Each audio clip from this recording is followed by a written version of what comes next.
અત્યારના સૌથી મોટા સમાચાર પ્રાપ્ત થઈ રહ્યા છે। અરવિંદ કેજરીવાલ નવી દિલ્હી બેઠક ઉપર પાછળ ચાલી રહ્યા છે। ભારતીય જનતા પાર્ટીનું જોરદાર કમબેક 26 વર્ષ પછી થઈ રહ્યું છે।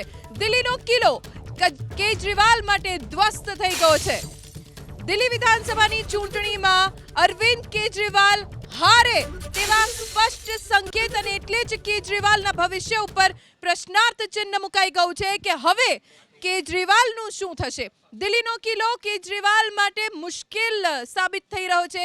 અરવિંદ કેજરીવાલ હારી જાય નવી દિલ્હી બેઠક ઉપરથી એવા સ્પષ્ટ સંકેત, કેમ કે માર્જિન વધી ગયું છે। અરવિંદ કેજરીવાલ 1100 થી વધુ મતથી પાછળ ચાલી રહ્યા છે। અરવિંદ કેજરીવાલનું આપ 25 થી ઓછી બેઠકમાં સમેટાય તેવી પૂરેપૂરી શક્યતા છે।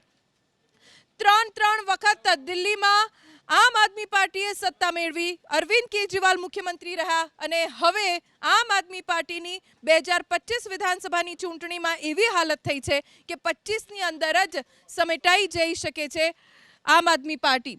સૌથી મોટો સવાલ અરવિંદ કેજરીવાલનું આવી સ્થિતિમાં ભવિષ્ય શું? હું બે રીતે જોઉં છું કે એક તો પરાજય પછી ભાજપ સત્તામાં આવ્યા પછી હજુ જે કેસ ચાલે છે એમાં બીજા કેસો ઉમેરાશે, એટલે અત્યારે જે કેસોનો સામનો કરી છે એમાં વધારે ઉમેરો થશે। અત્યારે જે જામીન પર છે એ ફરીવાર એને જેલમાં જવાનું થશે અને ધીમે ધીમે કેજરીવાલને હીરો તરીકે આખો દેશમાં પ્રોજેક્ટ કરીને આખી જે આમ આદમી પાર્ટી આખા દેશમાં ફેલાઈ હતી એનો હીરો જ્યારે ઝીરો થઈ જતો હોય ત્યારે પાર્ટીને બહુ મોટી ગંભીર અસર થાય છે અને હવે પછી એના આંદોલને એટલું બળ નહીં મળે અને એ કારણે પાર્ટી ધીમે ધીમે આ બધા રાજ્યોમાંથી ઘસાતી જશે। એટલે અત્યારે એનું જે કંઈ અત્યારે પ્રભુત્વ છે જુદા જુદા રાજ્યોમાં એમાં ભાઈ ઓછું થતું જશે અને પાર્ટી ઘસાતી જશે। હવે હીરોમાંથી ઝીરોની વાત કરી, કેજરીવાલ થઈ ગયા હીરોમાંથી ઝીરો, જનકભાઈએ કહ્યું, પણ હવે મુખ્યમંત્રી તો દૂરની વાત રહી, नेता विपक्ष पण केजरीवाल बने एवा कोई संकेत नहीं लागी रहा। नहीं, अभी देखिए जो नई दिल्ली सीट है उस पर 1177 वोट का अंतर है। केजरीवाल 1177 वोट से पिछड़ रहे हैं, लेकिन अभी इस सीट पे 4 राउंड बाकी है। टोटल 13 राउंड का मतगणना होना है इस पे और 13 में से 9 राउंड पूरे हो चुके हैं। अब 4 राउंड में किसका भाग्य खुलता है वो देखने वाली बात है। लेकिन रही बात भविष्य की, तो निश्चित तौर पे मेरा जो अनुमान है वो है कि आम आदमी पार्टी के संस्थापक अरविंद केजरीवाल हैं, दिल्ली के 3 बार मुख्यमंत्री रहे और निश्चित तौर पे वो आम आदमी पार्टी के मुखिया तो रहेंगे, क्योंकि पंजाब में अभी वो सत्ता में हैं। दिल्ली में हो सकता है वो नेता विपक्ष किसी और को बना करके वो पार्टी के संगठन के काम के लिए और ज़्यादा दूसरे राज्यों में सक्रिय हों। दिल्लीનો કિલ્લો અરવિંદ કેજરીવાલ માટે ધ્વસ્ત થઈ ગયો છે। ખુદ અરવિંદ કેજરીવાલની સ્થિતિ એવી છે કે પોતાની બેઠક ઉપરથી હારે એવી સ્થિતિ છે।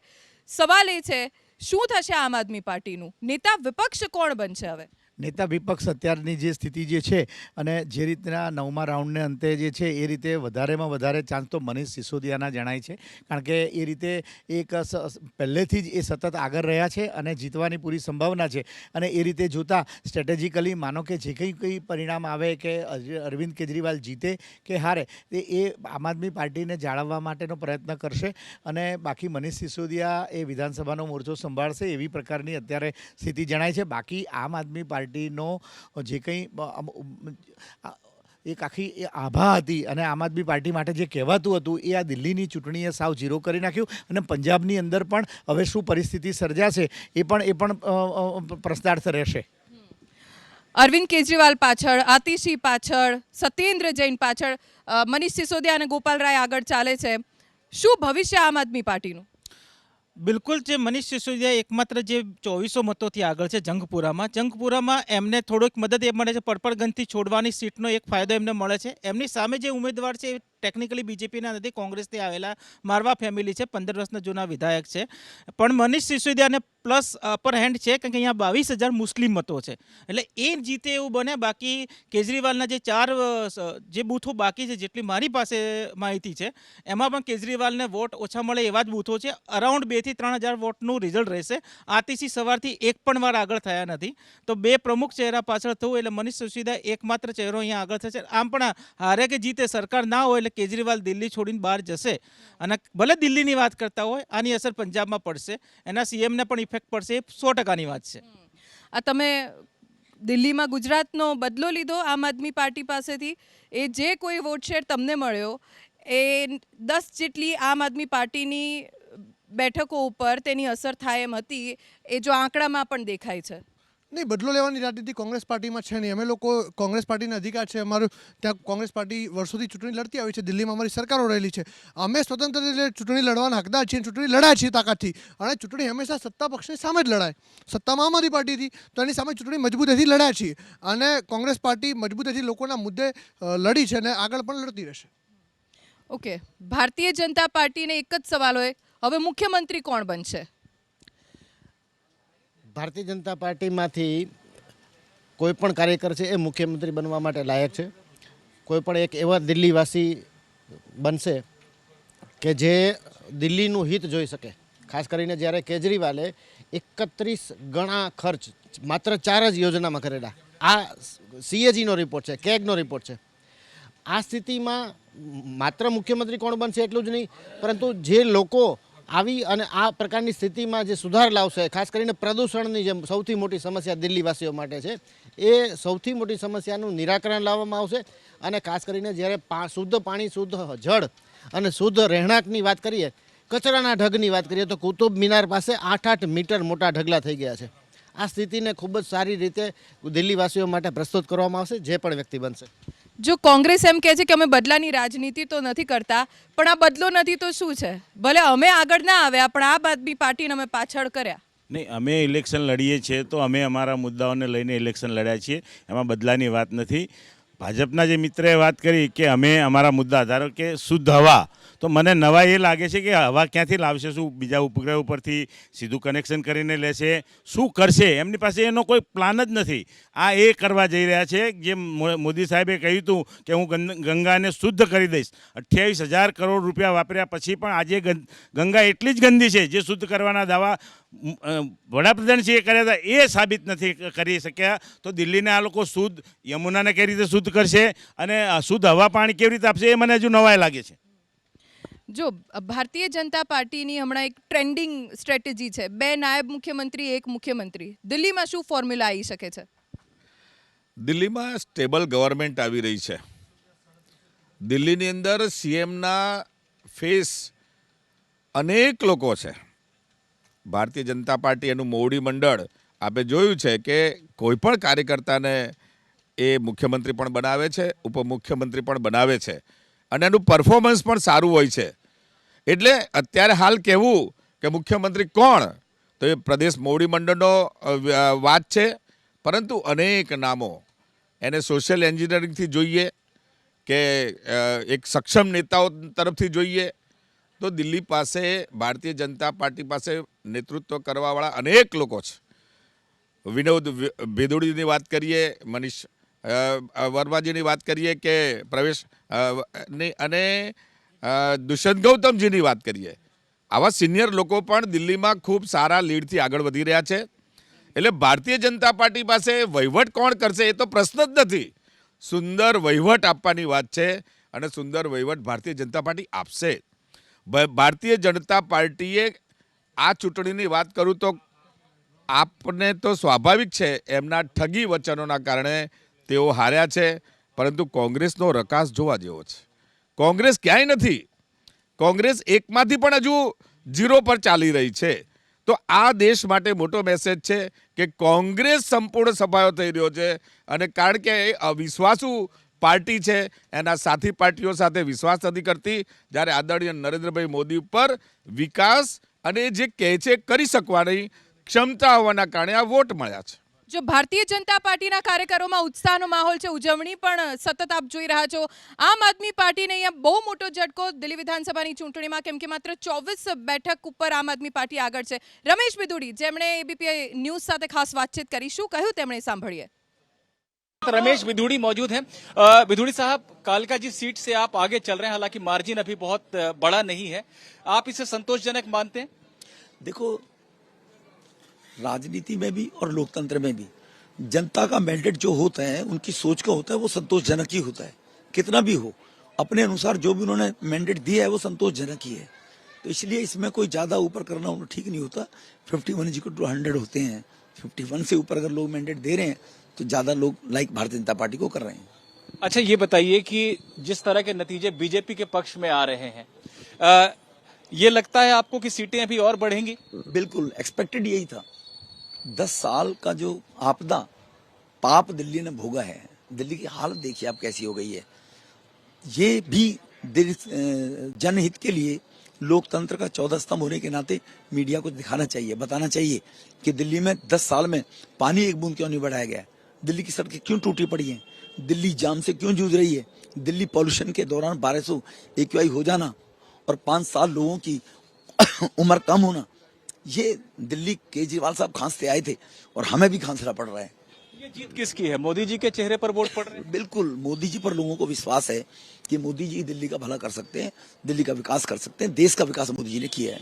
मेरा आखिरी सवाल, क्या हम दिल्ली के अगले मुख्यमंत्री से बात कर रहे हैं इस समय? आप भारतीय जनता पार्टी के उस कार्यकर्ता से बात कर रहे हैं जिसको 3 बार MLA पार्टी ने बनाया है, 2 बार सांसद पार्टी ने बनाया है। तो सेवा के लिए काम करते हैं हम और सेवा के लिए काम कर रहे हैं, तो भारतीय जनता पार्टी के कार्यकर्ता से बात कर रहे हैं। રમેશ વિધુડી જેઓ ખુશ જોવા મળી રહ્યા છે, ખુશ કેમ ન હોય? ભારતીય જનતા પાર્ટીના દિગ્ગજોથી લઈને નાનામાં નાનો પાયાનો કાર્યકર ખુશ છે, કેમ કે જ્યાં કેન્દ્રની સરકાર ચાલે છે એ રાજધાની દિલ્હી કે જ્યાં 26-27 વર્ષ પછી ભારતીય જનતા પાર્ટીએ સત્તા હાંસલ કરી છે અને એ પણ જોરદાર બહુમત સાથે 46 બેઠક ઉપર ભાજપ અને આમ આદમી પાર્ટી 24 બેઠક ઉપર આગળ છે। પ્રવેશ વર્મા કે જે દિલ્હીમાં મુખ્યમંત્રી પદનો ચહેરો બની શકે છે, તેઓ અત્યારે નવી દિલ્હી બેઠક ઉપર આગળ અને સૌથી મોટો સવાલ કોઈના ભવિષ્ય ઉપર હોય તો એ છે દિલ્હીના પૂર્વ મુખ્યમંત્રી આમ આદમી પાર્ટીના સંયોજક અરવિંદ કેજરીવાલના ભવિષ્ય ઉપર કે હવે કેજરીવાલનું શું થશે, કેમ કે કેજરીવાલ જીતી પણ નથી શક્યા। અત્યારે આતિશી જે હાલના દિલ્હીના મુખ્યમંત્રી છે તેઓ પણ પાછળ છે, રમેશ વિધુડીની સામે આતિશી સતત પાછળ ચાલી રહ્યા છે, ગોપાલ રાય અને મનીષ સિસોદિયા જે અત્યારે આગળ છે આમ આદમી પાર્ટી માટે એ રાહતના સમાચાર છે। દિલ્હીમાં કમળ ખીલવાનું નક્કી છે। કોંગ્રેસ હમણાં ભાજપે આરોપ લગાવ્યો કે શૂન્ય ઉપર છે, કોંગ્રેસ તો એ વિચારવું જોઈએ કે હવે શું કરશે, પણ કોંગ્રેસ માટે એક પ્રોફિટ છે આ ચૂંટણીમાં કે 50% વોટ શેર વધ્યો છે, જેનું નુકસાન આમ આદમી પાર્ટીને ભરવું પડ્યું છે। જો કોંગ્રેસને છે ને આ જે ઝીરો ને સીટો આવવી ને એના બધાથી બહુ લાંબો મતલબ નથી કે સત્તા જ હાંસલ કરી લેવી। પ્રજાકીય સેવા કરવા માટે વિરોધમાં જનમત મળે અને વોટ શેર મળે એનાથી પણ સેવા થઈ શકતી હોય છે। પણ મને અચરજ એ વાતનું લાગે છે કે જે આ બીજેપી 46 સીટ ઉપર આવી છે તો દિલ્હીની જનતાએ આ દિલ્હીનો જે વિકાસ જે છે એ કોંગ્રેસ પક્ષે કર્યો છે, શીલા દીક્ષિતજીએ કર્યો છે, એ દિલ્હીની જનતાએ નથી જોયું। એ મને થોડુંક અચરજ જેવું લાગે છે કે જે રીતે આ સીટો આવી છે ને અમારી સીટ એક પણ નથી આવી। એટલે આવનારા દિવસોમાં એ પ્રજાએ જ વિચારવાનો સમય છે, કારણ કે જે રીતે દેશની અંદર બેરોજગારી, ભ્રષ્ટાચાર, મોંઘવારીએ માજા મૂકી છે અને છતાં પણ આ બીજેપી તરફે 46 સીટનું રિઝલ્ટ એ અમને તો સરપ્રાઈઝ લાગે જ છે। અને જે રીતે એમ કહેતા હતા કેજરીવાલજીનો સફાયો થઈ જશે, તો કેજરીવાલજીની તો 24 સીટો છે। તો આમાં ક્યાંય ભારતીય જનતા પાર્ટી જે બોલતી હતી એવો કાંઈ પ્રાસ બેસતો નથી। પણ એમણે એક એવી વાત કરી છે કે એ લોકો મોહલ્લા ક્લિનિક લાય નિષ્ફળ ગયું અને આયુષ્યમાન કાર્ડ યોજના દાખલ ના કરી। તો આયુષ્યમાન કાર્ડ યોજના ગુજરાતમાં દાખલ કરેલી કઈ રીતે સફળ નીવડી છે આપણે સૌ જોઈએ છીએ કે લગભગ 100 થી 150 લોકો મોતને ભેટ્યા, ખોટા સ્ટેન્ડ મૂકી દીધા અને ભારતીય જનતા પાર્ટીના મળતિયાઓ દ્વારા આ કરવામાં આવ્યું કૃત્ય એ લોકોને આજે પણ છાવરી રહ્યા છે। ભારતીય જનતા પાર્ટીનો દાવો હતો 50 બેઠકનો, દિલ્હીમાં 50 બેઠક સાથે ભાજપ જીતશે, લગભગ એની નજીક છે, 46 બેઠક મળી ગઈ છે, 4 બેઠક દૂર છે જે દાવો ભાજપ તરફથી કરવામાં આવ્યો હતો। એક કાર્યકર્તા તરીકે રાજધાનીમાં 26 વર્ષ પછી ભાજપની પક્ષની સત્તા આવી એ કેટલું મોટું છે? ખૂબ મોટું છે અને ખૂબ જ આનંદનો વાત છે. દરેકે દરેક કાર્યકર્તાની મહેનત, જે શીર્ષ નેતૃત્વ એમણે જે રણનીતિ બનાવી એના પર કાર્યકર્તાઓએ ખૂબ મહેનત કરી છે અને જનતાનો આદરણીય પ્રધાનમંત્રી મોદીજી પર જે વિશ્વાસ છે એ વિશ્વાસની જ્યારે આટલા વર્ષે જીત થવા જઈ રહી છે, ખૂબ જ મોટી આનંદની વાત છે અને બતાવે છે કે આટલા વર્ષથી જે કેજરીવાલજીએ જે કામ કર્યું છે, જે વાયદા કર્યા છે ને એક કામ પૂરા નથી કર્યા, એ બતાવે છે કે જનતાએ એમને સીધો જવાબ આપી દીધો છે કે આટલા વર્ષ જે જૂઠાણા બોલ્યા કે શુદ્ધ હવા આપીશું ને આવા યમુનાજી આટલી બધી ફીણવાળી તમને પાણી હોય, હવા હોય, વર્લ્ડ ક્લાસ એજ્યુકેશન આપીશું, પરંતુ સ્કૂલની બહાર તો ઠેલા લાગ્યા હોય શરાબના, તમને મોહલ્લા ક્લિનિકની વાત જોઈ લો તો એમાં પ્રાણીઓ બેઠા હોય. તો આ પ્રકારનું જે એમણે દિલ્હીની જે દશા બેસાડી દીધી છે, જનતાએ એમને સીધો જવાબ આપી દીધો છે અને માનનીય નરેન્દ્ર મોદીજીના નેતૃત્વ પર વિશ્વાસ છે કે જ્યારે એમણે આખા દેશનો વિકાસ કર્યો છે ત્યારે દિલ્હીના લોકોને હવે દિલ્હીનો વિકાસ આ નેતૃત્વથી જોઈશે. મોટા ભાગની બેઠકો એવી છે દિલ્હીની, લગભગ 16 બેઠકો એવી છે કે જ્યાં ભારતીય જનતા પાર્ટીના ઉમેદવારો 10,000 મતોની લીડ સાથે આગળ છે. આ કેટલી મોટી જીત દિલ્હીમાં भारतीय जनता पार्टी ની? देखिए, पहली बात तो हम सीटों की करते हैं कि बीजेपी प्रचंड बहुमत के साथ सत्ता में आ रही है और 27 साल का जो बीजेपी का सत्ता का अकाल था दिल्ली में, वो वापस ख़त्म हो रहा है. दूसरी सबसे बड़ी जो खास बात है कि जो दिल्ली का जो ट्रेंड रहा है चुनावों का, जो भी मुख्यमंत्री रहता है वो चुनाव हारता है और वो पार्टी सत्ता से बाहर हो जाती है. उदाहरण साहिब सिंह वर्मा का हो, शीला दीक्षित का हो और अब ये केजरीवाल का हो. लेकिन सबसे बड़ी चीज़ ये कि जिस प्रदेश में 15 साल तक लगातार कांग्रेस सत्ता में रही और नो डाउट उन्होंने वहाँ पे दिल्ली को मेट्रो भी दिया और भी कई तरह के डेवलपमेंट के काम उस टाइम पे हुआ शीला दीक्षित जी के टाइम में, लेकिन आज इस चुनाव में एक सीट भी उस पार्टी को नहीं मिलती है, नज़र आ रही है. अब दिल्ली का अगला मुख्यमंत्री कौन होगा ये तो भविष्य के गर्भ में है, लेकिन निश्चित तौर पे इसमें जिन लोगों ने पार्टी के लिए, चाहे वो प्रवेश वर्मा हो, रमेश विदुड़ी हो, विजेंद्र गुप्ता हो, सतीश उपाध्याय हो, कुछ चेहरे हैं जिन पे हम चर्चा कर सकते हैं. लेकिन सबसे बड़ी जो इंटरेस्टिंग बात यह है कि आम आदमी पार्टी की तरफ से नेता विपक्ष कौन होगा और क्या केजरीवाल ये चुनाव जीत पाएंगे. સૌથી મોટો જ આ સવાલ છે કે કેજરીવાલનું ભવિષ્ય શું અને નેતા વિપક્ષ કોણ બનશે, કેમ કે કેજરીવાલ જીતશે પણ કે નહીં હજી નક્કી ના કહી શકાય. 1,100 મતથી પાછળ અત્યારે નવી દિલ્હી બેઠક ઉપરથી કેજરીવાલ છે, પણ સવાલ કોંગ્રેસ ઉપર બી ખરો. ચલો, ભાજપને 27 વર્ષે સત્તા મળી, આમ આદમી પાર્ટી 12 વર્ષે સત્તા ગુમાવી, પણ નેતા વિપક્ષનું પદ તો મળશે. કોંગ્રેસને રાજધાનીમાં શું મળશે? કોંગ્રેસ એ લેવા માટે નથી, પણ જે પ્રકારે અત્યારે રિઝલ્ટ આવે છે, ઝીરો ટેલી હોય તેમ છતાં પણ કોંગ્રેસનો નેતા, કાર્યકર્તા, આગેવાન, પ્રતિનિધિ એ કેમેરાની સામે હોય, સંસદમાં હોય કે સડકમાં હોય, એ જવાબદેહીપૂર્વક એક ડટીને ઊભો રહ્યો છે. તમે પરિસ્થિતિ જુઓ કે ગુજરાતની પરિસ્થિતિ હોય કે દિલ્હીની પરિસ્થિતિ, બંને સેમ. ત્યાં યમુના પ્રદૂષિત છે, અહીંયા સાબરમતી પ્રદૂષિત છે. ત્યાં મોહલ્લા ક્લિનિકમાં કરપ્શન ચાલી રહ્યું છે, અહીંયા ખ્યાતિ નામના કૌભાંડો થઈ રહ્યા છે. ત્યાં કરપ્શન, શરાબ ગોટાળા થઈ રહ્યું છે, અહીંયા બીજે કૌભાંડ થઈ રહ્યું છે. એટલે બહુ ખાસ ફરક નથી. પણ વસ્તુ જે છે ખરેખર લોકશાહીમાં we are the grand oldest party. અમે તો બહુ જૂની પાર્ટીને આ પ્રકારના ઘણા બધા અમે ઉતાર ચઢાવ જોયા છે. એટલે ઝીરો હોય કે ત્યાં સત્તા બનતી હોય, અમે એ જ રીતે સ્થિતપ્રજ્ઞ રહીને અમે લોકોની સેવાની કામગીરી કરી છે. મને એ વાતનો આશ્ચર્ય થાય છે કે તમે એક જગ્યાએ સત્તામાં આવો છો, બીજી જગ્યાએ સત્તામાં આવો છો, બધી જગ્યાએ તમારા સમીકરણો કેમ અલગ છે? અહીંયા મહિલાઓને 500 રૂપિયા તમે બાટલો નથી આપી શકતા, અહીંયા તમે દર મહિને 2,500 નથી આપી શકતા. તમે સમીકરણો તો કોંગ્રેસના પણ અલગ છે. દિલ્હીની વિધાનસભા ચૂંટણીમાં ગઠબંધન ના કર્યું. અહીંયા હમણાં સ્થાનિક સ્વરાજ્યની ચૂંટણીમાં શક્તિસિંહ કહેતા હતા કે અમે જિલ્લા સ્તરે ગઠબંધન કરીશું. ત્રિસ્તરીય ચુનાવમાં અમે ક્લિયર કટ પહેલા જ દિવસથી ક્લિયર હતા કે માત્ર ને માત્ર લોકસભા પૂરતું જ આ અમારું ગઠબંધન છે.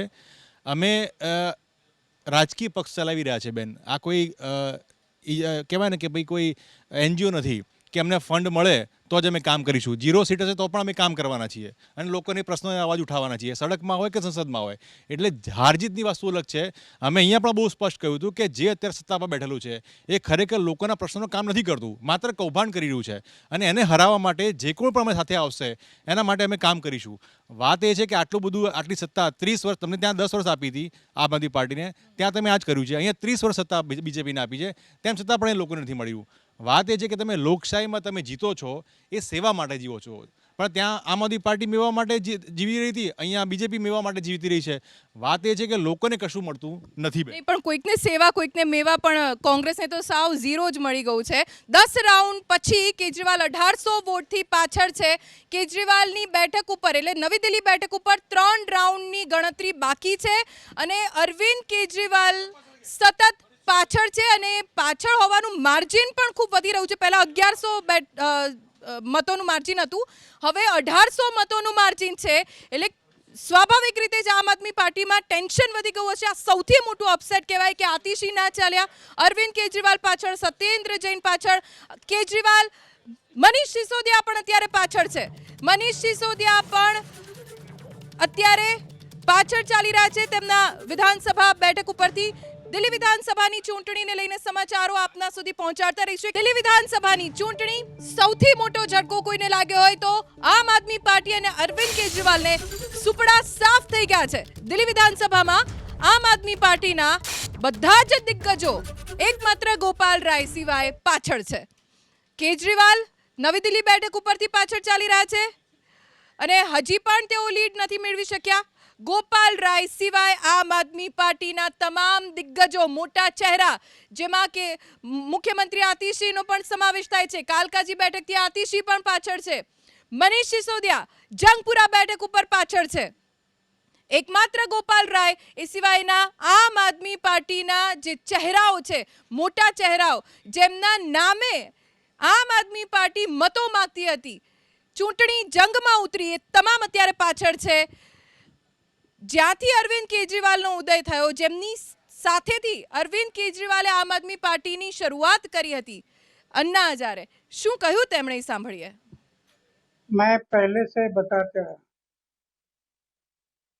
कि चुनाव लड़ते समय उम्मीदवार का आचार शुद्ध होना, विचार शुद्ध होना, जीवन निष्कलंक होना, जीवन में त्याग होना और अपमान करने की शक्ति होना, ये गुण अगर उम्मीदवार में है तो मतदारों को विश्वास आता है ये हमारे लिए कुछ करने वाला है. मैं बार बार बताते गया लेकिन उनके दिमाग में नहीं आया और आखिर शराब के बारे में उन्होंने एक मुद्दा उठाया कि शराब की दुकान, उसमें शराब की बात क्यों आ गई? पैसा, धन और दौलत इसमें बह गया और इसके कारण, ये शराब के कारण इसके कारण लोगों को भी मौका मिला.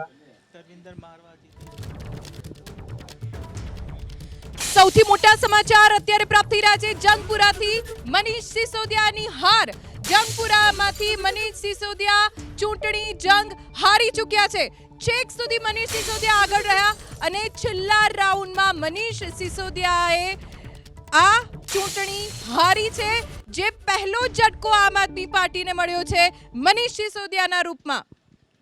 જંગપુરા બેઠકથી મનીષ સિસોદિયા પૂર્વ નાયબ મુખ્યમંત્રી દિલ્હીના, જેમણે હારનો સ્વાદ ચાખવો પડી રહ્યો છે, કેમ કે મનીષ સિસોદિયા જે એમ કહેવાય કે જંગપુરા બેઠક એ મુસ્લિમ બાહુલ્ય ધરાવતી બેઠક છે અને ત્યાંથી આમ આદમી પાર્ટીના મોટા ચહેરા, દિગ્ગજ નેતા મનીષ સિસોદિયાની હાર થવી એ ખૂબ જ મોટી વાત છે. અને માત્ર મનીષ સિસોદિયા જ નહીં, એન્ટી ઇન્કમ્બન્સી આમ આદમી પાર્ટીની ઉપર એટલી ભારે પડી રહી છે કે આતિશી, અરવિંદ કેજરીવાલ, મનીષ સિસોદિયા તમામ નેતાઓ હારની વધારે નજીક આવી રહ્યા છે. સત્યેન્દ્ર જૈન, આ તમામ નેતાઓ એવા છે કે હાર માટે તેમનું જે અંતર છે એ વધી રહ્યું છે. જીત તરફ નથી આગળ વધી રહ્યા કોઈ નેતા આમ આદમી પાર્ટીના, જેમના દમ ઉપર આ ચૂંટણી લડાઈ રહી હતી.